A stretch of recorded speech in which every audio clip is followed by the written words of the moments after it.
Hello दोस्तों, आप सभी का स्वागत है ऑप्टिक्स पे। मैं आपकी एजुकेटर स्वाति। आज हम लोग क्रॉस इलास्टिसिटी ऑफ डिमांड देखेंगे। प्रीवियस वीडियोस में हमने देखा था इलास्टिसिटी ऑफ डिमांड क्या होता है। तो हम लोग क्रॉस इलास्टिसिटी ऑफ डिमांड देख लेते हैं, जो कि यूपी पीजीटी इकोनॉमिक्स एग्ज़ाम के लिए बहुत इम्पॉर्टेंट है। तो अगर आपने इस चैनल को सब्सक्राइब नहीं किया हो तो प्लीज़ सब्सक्राइब कर लीजिएगा और बेल आइकन को दबाना नहीं भूलिएगा। क्या है cross elasticity of demand? There is a mutual relationship between change in price and quantity demanded. एक म्यूचुअल संबंध होता है किसके बीच में? चेंज इन प्राइस और क्वांटिटी डिमांडेड के बीच में। यानी प्राइस चेंज होगा तो आपका डिमांड, जो क्वांटिटी डिमांड की गई है वो इसमें भी क्या आएगा? बदलाव आएगा।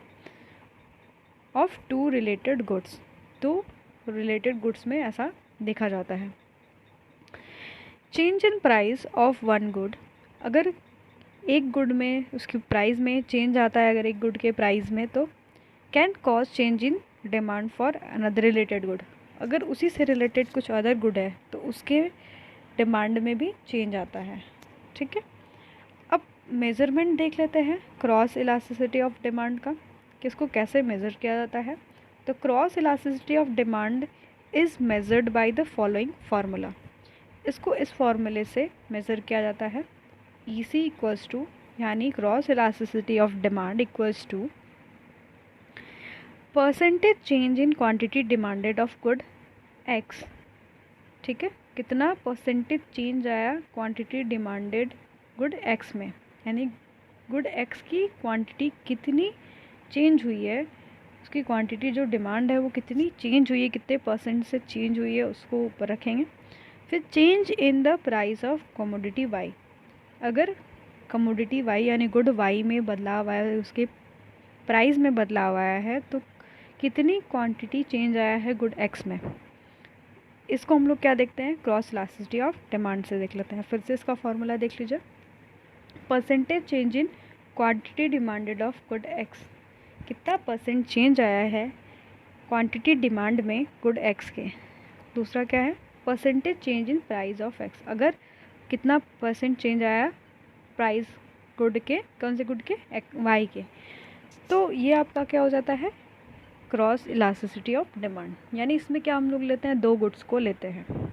ठीक है, दोनों गुड क्या होते हैं? कहीं ना कहीं एक दूसरे से रिलेटेड होते हैं। जैसे कि आपने एक पेन लिया जो कि 5 रुपए की है और एक पेन लिया 3 रुपए की। मान लीजिए 3 रुपए की जो पेन थी उसका प्राइस बढ़ के 6 रुपये हो गया, तो आप क्या करेंगे? जो 5 रुपये वाली पेन थी उसका कहीं ना कहीं आप डिमांड ज़्यादा करेंगे अब, क्योंकि जो 3 रुपये वाली पेन थी वो कितने की हो चुकी है? 6 की हो चुकी है। तो कहीं ना कहीं डिमांड में बदलाव आएगा। तो ये क्या होता है आपको किसके अंतर्गत इसको देखते हैं? क्रॉस इलास्टिसिटी ऑफ डिमांड के अंतर्गत देखते हैं। तो इससे क्या पता चलता है कि कहीं ना कहीं क्या होता है? म्यूचुअल रिलेशनशिप होता है। अगर दो कमोडिटीज़ एक दूसरे से रिलेटेड है, अगर एक कमोडिटी का प्राइस चेंज होता है तो दूसरे के डिमांड में कहीं ना कहीं बदलाव देखने को मिलता है। और ये आप लोग फार्मूला याद कर लीजिएगा क्रॉस इलास्टिसिटी ऑफ डिमांड का। फिर नेक्स्ट क्या है? Degree of cross elasticity of demand. कितनी डिग्री में, क्या कितना डिग्री है क्रॉस इलास्टिसिटी ऑफ डिमांड का? तो पहला है पॉजिटिव। पॉजिटिव क्या है देख लेते हैं इसमें। When goods are substitute to each other, अगर गुड क्या होगा? सब्स्टिट्यूट होगा एक दूसरे का। Then gives percentage in price of good lead to give percentage increase in the demand of other good.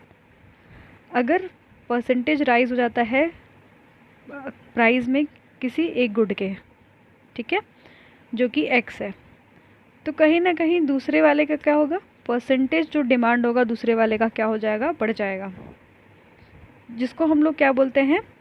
Cross elasticity of demand is positive in case of substitute. यानी substitute क्या होता है? पहले हम सब्स्टिट्यूट जान लेते हैं कि सब्स्टिट्यूट जो होता है, जैसे मैंने एग्जाम्पल दिया था इसके पहले वीडियो में कि जैसे मैंने एप्पल नहीं खाया तो मैंने क्या खा लिया? ऑरेंज खा लिया, क्योंकि एप्पल जो है वो 250 रुपये किलो मिल रहा है अभी, और ऑरेंज कहीं ना कहीं सस्ता होगा, 80 रुपये किलो होगा। तो इस वजह से मैंने क्या किया? ऑरेंज को क्या कर लिया? परचेज़ कर लिया, क्योंकि जो आपका गुड X यानी जो आपका सेव है उसका प्राइस क्या हो गया है? क्या हो गया है? बढ़ गया है। ठीक है, उसकी प्राइस क्या हो गई है, बढ़ गई है, जिसकी वजह से जो गुड वाई है, गुड वाई हमारा क्या हो गया, ऑरेंज, संतरा ऑरेंज है, उसका अब डिमांड हम लोग क्या करेंगे, बढ़ा देंगे। तो यही हो जाता है हमारा पॉजिटिव रिलेशनशिप, यानी एक का प्राइस बढ़ा तो दूसरे की डिमांड भी क्या हो जाएगी, बढ़ जाएगी। ठीक, प्राइस बढ़ा दूसरे पहले गुड का तो दूसरे की डिमांड भी क्या हो जाएगी, बढ़ जाएगी। तो इसको हम लोग क्या बोलते हैं, positive cross elasticity of demand बोलते हैं। इसका जो ग्राफ होता है वो इस तरीके से होता है। इस पर हम लोग क्या लेते हैं, क्वांटिटी ऑफ टी लेते हैं एंड प्राइस ऑफ कॉफ़ी लेते हैं। ठीक, टी और कॉफ़ी भी एक तरीके का सब्स्टिट्यूट है। तो इसमें हम देख लेते हैं क्या क्या चीज़ें हैं। जब आपका प्राइस पी था तो क्वांटिटी ऑफ टी कितनी थी, क्यू थी। जैसे ही प्राइस P1 हो गया, आपकी क्वांटिटी क्या हो जाएगी, Q1 हो जाएगी, किसकी, टी की, है ना। तो इसमें हमने क्या देखा, जैसे ही प्राइस बढ़ा कॉफ़ी का, P से क्या हो गया, P1 हो गया, तो हमारी क्वांटिटी टी की भी क्या हो गई, बढ़ गई, है ना। टी भी हमने क्या किया, ज़्यादा किया डिमांड। और इसका स्लोप कैसे होगा, ऐसे। ठीक, ये क्या है आपका ई और ये क्या है, E1 है, और DS हमारा क्या है, आपका जो ग्राफ बना हुआ ये। तो ये क्या आपका शो कर रहा है कि आपका positive cross elasticity of demand है, क्योंकि एक की प्राइस बढ़ रही है तो दूसरे की क्वांटिटी डिमांडेड भी क्या है, बढ़ रही है। अब नेक्स्ट केस हमारा क्या है वो देख लेते हैं, जिसमें हम क्या देख रहे हैं कि अब नेगेटिव है।